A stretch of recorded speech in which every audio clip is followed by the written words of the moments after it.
Today I'm going to be showing you how to make this very simple and colorful can koozie for those 16 and 12 ounce cans.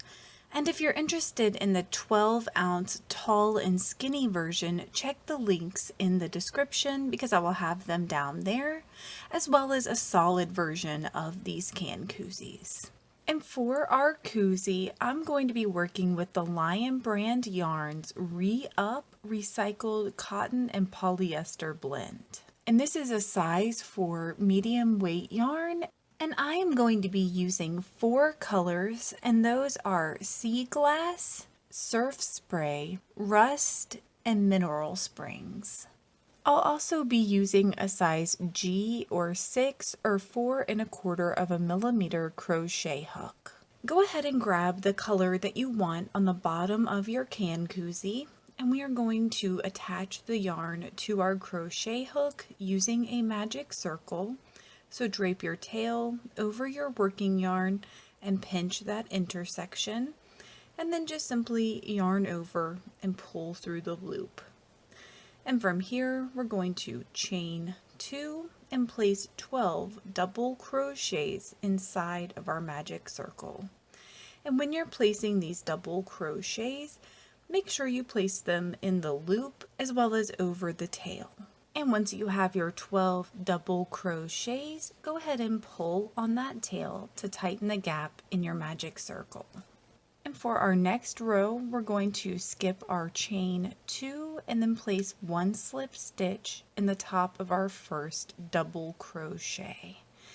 And I'm going to be working over my tail.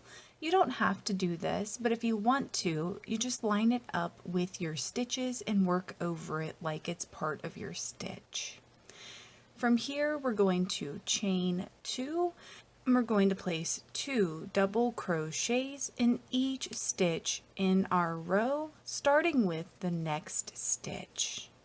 And you're going to want to place your last 2 double crochets in that slip stitch at the end of the row, and you should have a total of 24 double crochets when you're done. Next, we're going to skip our chain 2 and we're going to place 1 slip stitch in the top of our first double crochet. And again, we are going to chain 2, and the pattern for this row is going to be to place 1 double crochet in the back loop only of each stitch in our row, going all the way around.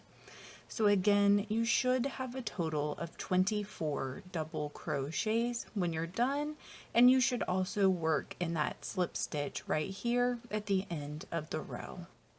And at the end of your row, your pattern should look something like this, with this nice ridge going around the bottom. From here, we're going to skip our chain 2 and we're going to place 1 slip stitch in our first double crochet, and then we're going to cut and tie off our yarn.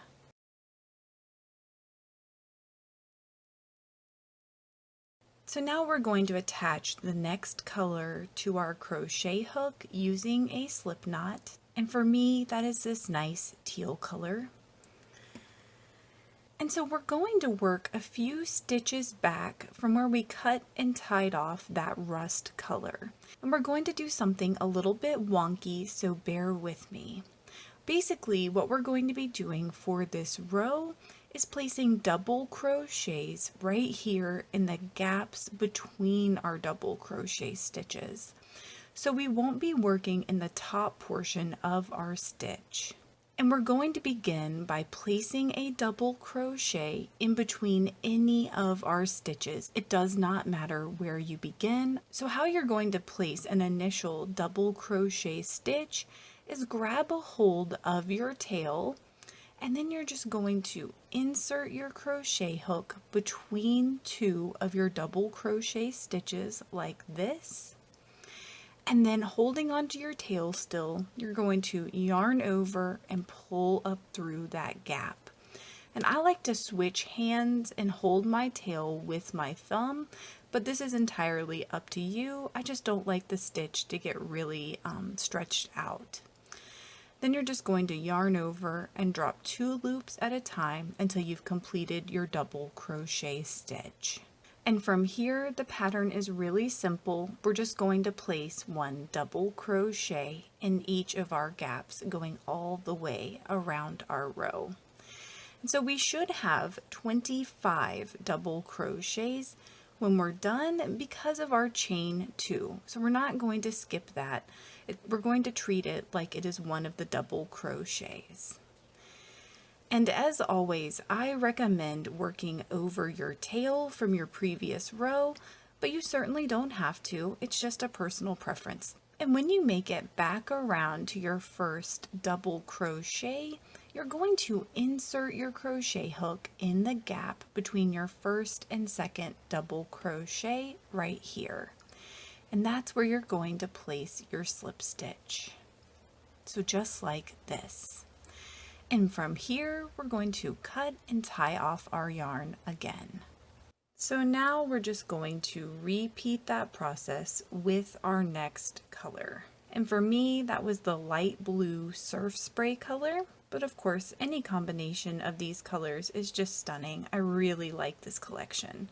And if you're making this for the tall cans, you're going to want to place 13 rows of this stitch, starting with this last row of the rust color. And if you're working in a normal 12-ounce can size, then you're going to want to place 10 rows, starting with the last rust row.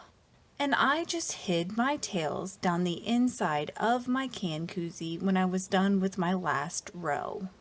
Thank you so much for working with me, and I hope you have a wonderful, awesome day. And don't forget to check those links in the description, as well as the description for the written pattern for this.